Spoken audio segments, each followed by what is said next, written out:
Olá, e o Viva Saúde hoje está um pouquinho diferente. A gente veio até a sede da Serbranorte, aqui em Braço do Norte, para conversar com alguns especialistas. E hoje, o nosso primeiro convidado é o Dr. Rodolfo Mazon. Ele é cirurgião do aparelho digestivo. Quer saber um pouquinho mais sobre esse assunto? Continua com a gente.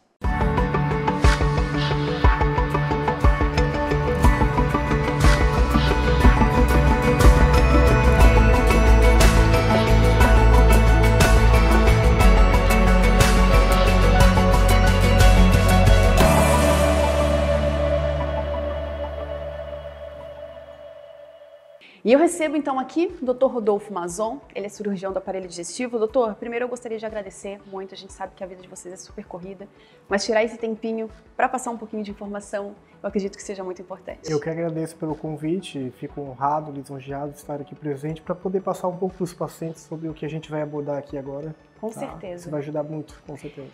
Doutor, então vamos começar falando sobre a sua especialidade, né? Como é que atua um cirurgião oncológico? Eu hoje, na realidade, Aline, eu sou cirurgião do aparelho digestivo, né? A minha especialidade trata doenças do aparelho digestivo, tanto a parte benigna quanto a parte maligna, né? E isso engloba parte do câncer, obviamente. Então, hoje a minha área de atuação, ela engloba mais a parte do câncer do trato digestivo. E aí eu falo mais na parte do esôfago e do estômago. Obviamente existem outros órgãos como o fígado, pâncreas, intestino que também são acometidos por essas doenças e que a gente também tem a capacidade de poder tratar. Pode falar, doutor. Então, assim, basicamente existe uma diferença entre o cirurgião oncológico e o cirurgião do aparelho digestivo, porque o cirurgião oncológico ele trata toda a parte oncológica, desde pele, pelve, que aí entra a parte de útero, ovários, né? E a nossa parte do aparelho digestivo, a gente trata essa parte oncológica, só que só relacionada aos órgãos do aparelho digestivo. Um pouquinho diferente. Sim. Mas que a conduta e o tratamento é igual, não difere, né? Com certeza. E doutor, existe uma incidência maior, você percebe? Nos casos relacionados, a gente pode falar agora mais do esôfago e do estômago. Existe isso, talvez por uma mudança de vida, um estilo de vida diferente, uma alimentação desequilibrada? Como é que você vê esse cenário hoje? Com certeza, e cada vez mais frequente isso. Então, hoje, por exemplo, no câncer de esôfago, os principais fatores de risco que nós temos é o quais, que eu vou enumerar aqui. Tabagismo, uso excessivo, né, álcool, no caso, né. Hoje está crescendo muito câncer de esôfago, um paciente que tem obesidade e doença do refluxo, que aí acaba evoluindo para um esôfago de Barrett, que lá na frente, quando não tratado isso, pode desenvolver um câncer nessa transição entre o esôfago e o estômago, né? Existem outras doenças, alguns tipos de síndromes genéticas que podem favorecer também ao desenvolvimento do câncer, por exemplo, do esôfago. No estômago, também nós temos o cigarro como um vilão, o álcool como um vilão, né? A questão do H. pylori também é um fator de risco, tá? A gente também tem questão de anemia por deficiência de vitamina B12, alguns tipos de gastrite, principalmente a gastrite atrófica, ela é um fator de risco para desenvolvimento de câncer. E até mesmo cirurgias no estômago. A gente via que no passado, o paciente com úlcera gástrica, ele era tratado cirurgicamente. Talvez por diagnóstico tardio. A evolução da doença ela fazia com que o paciente chegasse na emergência perfurado, né, com o abdômen agudo perfurativo, uma emergência cirúrgica. E naquela época se fazia muito uma cirurgia de ressecar uma parte do estômago e fazer uma nova emenda. E com o passar dos anos, esses pacientes, uma coisa estilo de vida, geralmente o homem tem uma tendência de não procurar o médico, né, deixa de fazer uma endoscopia, de acompanhar essa cirurgia, ela é um fator de risco para um desenvolvimento de câncer por causa do refluxo contínuo. Então, tem esses problemas que muitas vezes estão relacionados ao estilo de vida do paciente, sem dúvida. Com certeza. Tá? Tem o fator genético também, né, mas importante. Eu acho que o fator de risco que a gente está falando aqui, ele é modificável. Sim. Depende muito do paciente, né? E doutor, a gastrite e o refluxo, eles são doenças comuns, né? Muita gente tem. Então assim, como é que eu posso cuidar para que não chegue, talvez, a desenvolver um câncer? Porque assim, não é porque eu tenho um refluxo também que eu vou desenvolver. Então, como é que esse acompanhamento né, para que a pessoa também saiba um momento de que... O que acontece, Aline? Quando a gente fala em gastrite que pode evoluir para câncer, é a gastrite atrófica, né? Um tipo de gastrite um pouco diferente dessa gastrite habitual que a gente costuma ver no consultório. Né? Assim como o refluxo, ambas têm tratamento. Tem tratamento medicamentoso, tem a questão da mudança do estilo de vida do paciente, perder peso, fazer atividades físicas. Isso tudo faz parte do tratamento dessas doenças. Quando a gente muda o paciente, esse estilo de vida do paciente, a gente consegue resolver, prevenir de uma eventual neoplasia, um câncer que venha a surgir ali. Então são fatores modificáveis, fáceis, inclusive, né? Só que depende do paciente, obviamente. Sim. E doutor, quando é uma questão genética, existe algum tipo de exames que eu possa fazer numa determinada idade? Eu já preciso começar a fazer um mapeamento, uma prevenção? Ou não? Hoje, por exemplo, eu faço parte da Associação Brasileira de Câncer Gástrico, mas hoje não existe, por exemplo, um rastreamento de prevenção, porque de vez em quando a gente pega pacientes que tiveram câncer gástrico aos 50 anos de idade, os filhos desse paciente têm que fazer endoscopia aos 20 anos de idade. Isso não existe como na colonoscopia. Mas a gente acaba fazendo um acompanhamento de perto desses pacientes. Existe um rastreamento, sim, genético. A gente pode fazer um mapeamento genético para ver se esse paciente tem uma tendência lá na frente de desenvolver um câncer, mas, diferentemente da mama, a gente não consegue fazer uma gastrectomia profilática, retirar o estômago, porque ele tem chance de desenvolver. Isso não acontece para essa parte, nessa área, né? Sim. Doutor, os tratamentos hoje, né? Você falou, a gente sabe que a cirurgia talvez seja a mais assertiva, se a gente pode dizer assim, a mais eficaz, mas também existem outros tipos de tratamento, né? Existe. Porque a cirurgia hoje, por exemplo, para câncer do estômago, é o único que vai resolver, tem a intenção curativa do paciente, né? Então, a cirurgia é o endpoint, a parte final do tratamento. É o que vai curar o paciente. E quando a gente fala cirurgia, significa retirar um pedaço? Não necessariamente? Não necessariamente. Depende da localização do tumor, o tipo histológico do tumor, né? Isso vai influenciar na decisão, na tomada, se retira totalmente o estômago ou 3/4 do estômago. Quando a gente deixa um pedaço do estômago, a gente tenta deixar pelo menos 1/4 desse... A gente fragmenta esse estômago em 4 e deixaria um pedacinho só, 25% dele, mais ou menos. Entendi. E doutor, uma pessoa que passa por um procedimento desse, né? A gente falou sobre essa equipe multidisciplinar assim, que precisa ter, mas além disso, uma pessoa que perde uma parte importante assim, do estômago, como é que é uma recuperação desse paciente? Isso é uma questão que os pacientes perguntam, obviamente, como é que vai ser, principalmente nos primeiros 30 dias de pós-operatório. Como há uma mudança do trato digestivo, a gente quebra aquele caminho fisiológico, a gente fala como se a gente fosse falar bypass, né, em inglês ali, para essa mudança do trânsito. Existe uma fase de adaptação do paciente, sem dúvida nenhuma. Uma fase desde a alimentação, da consistência do alimento, né? Uma fase de questão nutricional, né? Por exemplo, um paciente que a gente retira todo o estômago dele é um paciente que vai precisar de reposição de vitaminas, vitamina B12. Né? Isso faz parte do acompanhamento no pós-operatório. Em geral, Aline, os pacientes que fazem uma retirada parcial, eles toleram muito bem a cirurgia, né? Geralmente é uma fase de transição aí de torno de 2 semanas da questão de alimentação para o mais sólido, né? Com a consistência normal. E, obviamente, ele passa por um acompanhamento nutricional, né? Então, quem trabalha junto conosco nessa parte oncológica, basicamente é um nutricionista, é o fisioterapeuta, é o geriatra em paciente idoso e o oncologista. Então a gente trabalha juntos, porque hoje no pós-operatório o paciente vem para nós para avaliar a questão da cirurgia, se está tudo bem, se está conseguindo comer, mas tem a parte nutricional que é importante, né? A questão de reposição de vitaminas, se precisar, se tem alguma desabsorção, se está perdendo peso, o quanto... Porque é natural com a cirurgia, com essa mudança do estômago, que o paciente perca um pouco de peso no pós-operatório, né? Sim. Isso é algo que pode acontecer e vai acontecer, sim, sem dúvida nenhuma. Porque me parece muito semelhante a uma cirurgia mesmo de redução de estômago para emagrecer. Claro, né? Com fins totalmente diferentes. Mas esse processo de readaptação... Sim, exatamente. Tem essa parte que é parecido realmente com uma gastroplastia para a obesidade, né? A questão do retorno, a alimentação de consistência normal, a fase de adaptação, o tipo de alimento, o paladar muda também. Então, sim, sem dúvida nenhuma tem algo semelhante. Claro, com fins, né, totalmente diferentes. Exatamente. E, doutor, quando a gente fala em câncer de esôfago e de estômago, quais são as chances de cura se um paciente procura já desde o começo? É uma chance grande? Aline, hoje o grande problema nosso aqui no Brasil é tu fazer o diagnóstico precoce, né? Eu acho que aqui no Brasil está em torno de 10% do diagnóstico de câncer gástrico precoce, é muito pouco. Se tu comparar com o Japão, 50%, 60% é precoce. Mas por que as pessoas não procuram? Porque elas não sentem nada, não fazem... Acredito que seja mais a questão sociocultural, né? Eu acho que dos pacientes que realmente não procuram, a falta de informação talvez, né?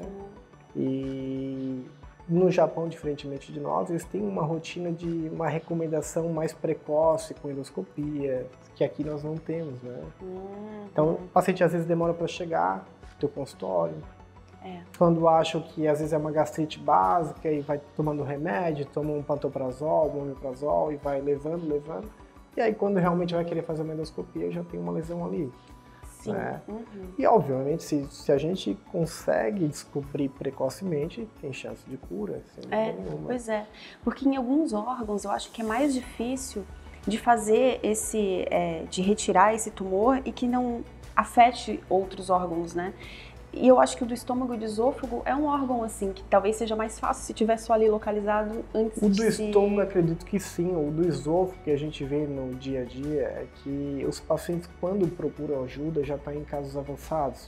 Eu, particularmente, nunca peguei um caso precoce. Eu acho difícil, não conheço ninguém que tenha aqui na região. E sente desconforto? A gente fala, o termo médico é disfagia, dificuldade para engolir o alimento. Essa é a sensação que o paciente relata. Comi uma carne, engasgou. Tive que fazer uma endoscopia para retirar esse pedaço de carne. Aí o paciente começa a fazer o quê? Comer pastoso, depois passa para o líquido, porque nem o pastoso dá mais. Nossa, chega a casos assim antes de procurar um médico? É muito frequente. Para câncer de esôfago é bastante mesmo. E aí chega uma hora que a cirurgia deixa de ser curativa, é paliativa. Tratamento. Com certeza. O paciente perdeu a chance dele. Doutor, tem alguma incidência maior, homem, mulher, idade? Homem. Homem para mulher, a relação, pelo menos tanto para esôfago, para estômago, é 2:1, né, a proporção.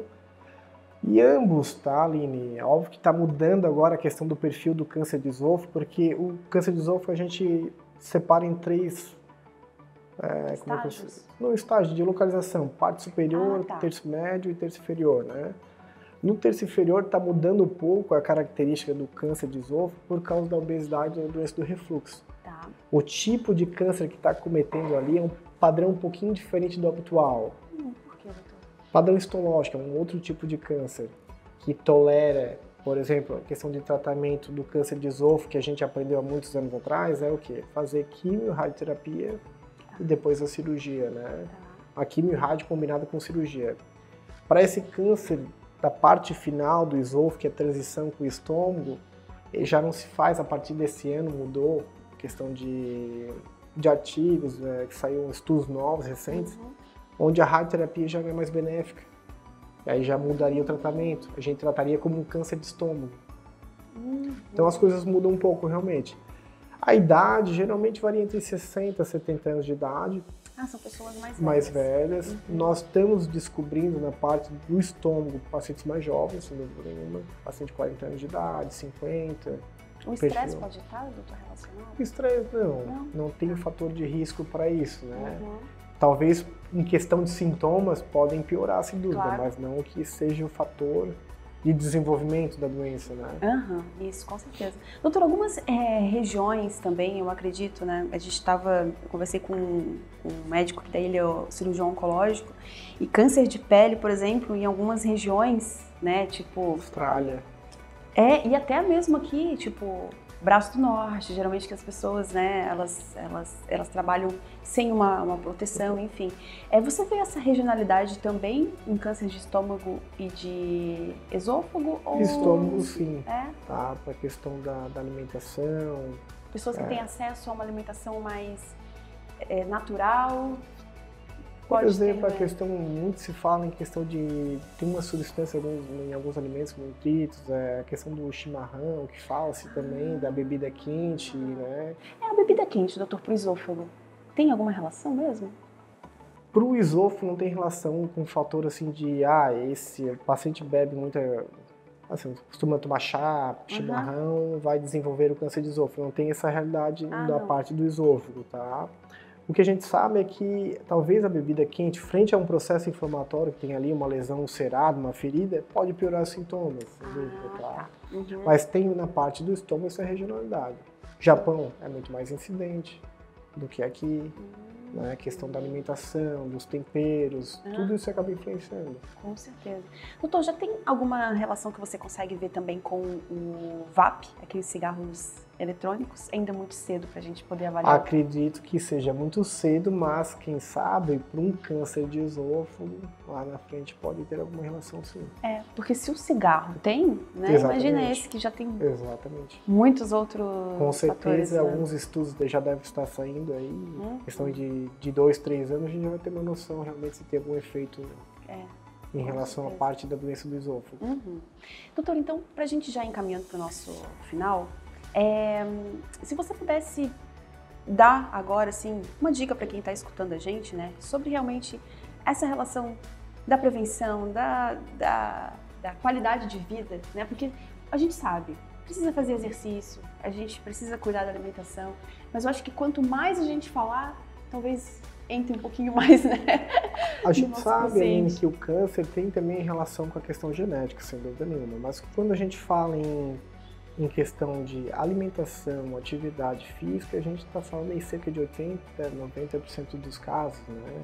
Então isso é um fator modificável que acho que a prevenção a gente tem que atuar e a gente tem que conversar com o paciente, fazer com que o paciente procure o atendimento precoce, quando tem alguma queixa de dispepsia, comi tal alimento, não fez bem, azia, queimação, dor no peito, que são sintomas também de um refluxo eventualmente, mas procurar ajuda precocemente.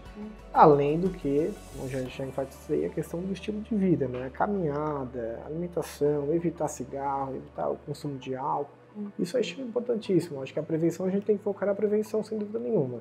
Com certeza. Porque depois, quando a gente recebe o diagnóstico tardiamente, a gente não tem muito o que ofertar ao paciente, muitas vezes. E ficar atento aos sinais, né, doutor? Sem dúvida. Mas antes da gente encerrar, eu acho que também é importante a gente explicar para as pessoas qual que é uma diferença, se a gente agora não está falando do câncer, né? Mas qual é a diferença, então, por exemplo, se uma pessoa sabe que ela tem uma azia ou um refluxo, porque para mim é tudo muito parecido, né? Então, se você pudesse explicar para a gente a diferença entre essas... E a gastrite também, eu acho que talvez os três possam se confundir, né? A azia, o refluxo, faz parte da mesma doença, né? Que a gente chama de azia, pirose, queimação, engloba nos sintomas típicos de uma doença do refluxo, tá? E o que se faz hoje em dia? Quando o paciente chega no teu consultório, geralmente é um paciente de 40 anos de idade, 45 anos de idade, a gente acaba recomendando uma endoscopia para ele precocemente, né? Eu acho que está mudando um pouco essa questão sociocultural de que vamos fazer o teste terapêutico, trata com remédio, vê se vai responder, e se responder é porque é isso mesmo, e vai seguindo. Acho que a gente está mudando um pouco esse hábito, né, essa cultura.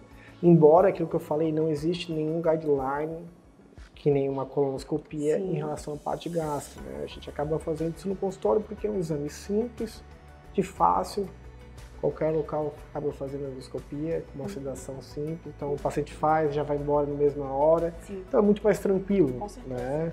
É muito mais fácil.